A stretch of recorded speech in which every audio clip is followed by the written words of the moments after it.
You can't get away from the Native American name and influence because they were the original inhabitants of this area. Ironically, the city Chattanooga is not named Chattanooga until a year after the Native Americans are removed by military force to the Oklahomas and the Trail of Tears.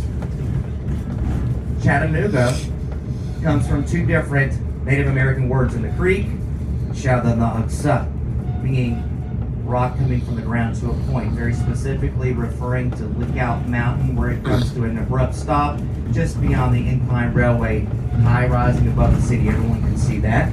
And in the Cherokee, Shadanaigi, meaning lookout or guardian for all surrounding mountains, valleys, and hills.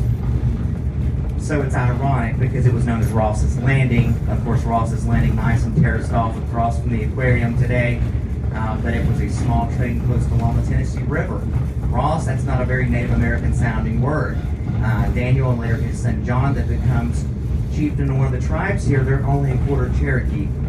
They tried to serve in the best way that possible and diplomat for their people, but it mattered little in 1839 when they were removed. Now, ladies and gentlemen, in the very back, I talked about the Nancy Hanks too. So the back car, we've got it closed off right now, but it's a 1947 coach. Now, we're not stopping at a scenic area. We're stopping at a working every day of the week, mostly Monday through Friday, active back shop facility. We're going to experience our turn. So with that being said, we're going to step off the train later, take a left, and we're going to walk all the way down to the roped off turntable area, and I need everyone to keep their feet behind that yellow line. Later on, we're going to talk a little bit more about Hollywood and the opportunities that we've had with Hollywood. Tyler Perry will be filming in the next few months here. He's come out, scattered out. His film crew was out here. You got Kerry Washington, Susan Sarandon. I didn't even know she was still around. I got in trouble saying that yesterday by some ladies. Now you see, continuing down on the right, that is the old belt line, a historical right-of-way that would switch off and veer off to different industries in the Chattanooga area. After the American Civil War, because of all the factories, Chattanooga was one of the most polluted cities in the United States.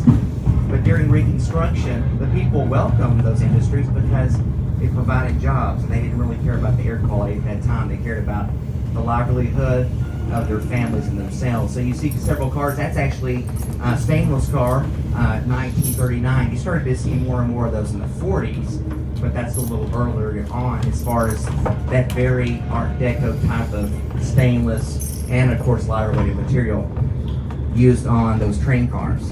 We're going to come around the corner. You're going to see one of our two operational steam locomotives. We take our steam locomotives out of operation for the winter. A lot of work and restoration goes into the initial build and rebuild, and then when we use them, they're only good for so many service days or operational hours, whichever comes first.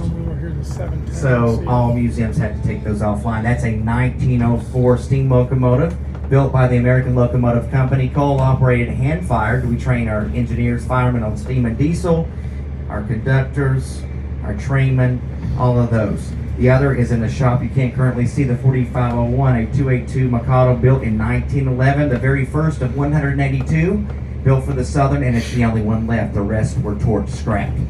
And so it's the first and last. All right, when we come down to a stop, we'll talk about some of the other engines, but I want you to see the turntable. We're going to spin this engine around on a 80-foot-long, 80-ton turntable. All right, and then we'll prepare it to get it to the other end, and we'll give you a little more information. Let me get the doors open here for you.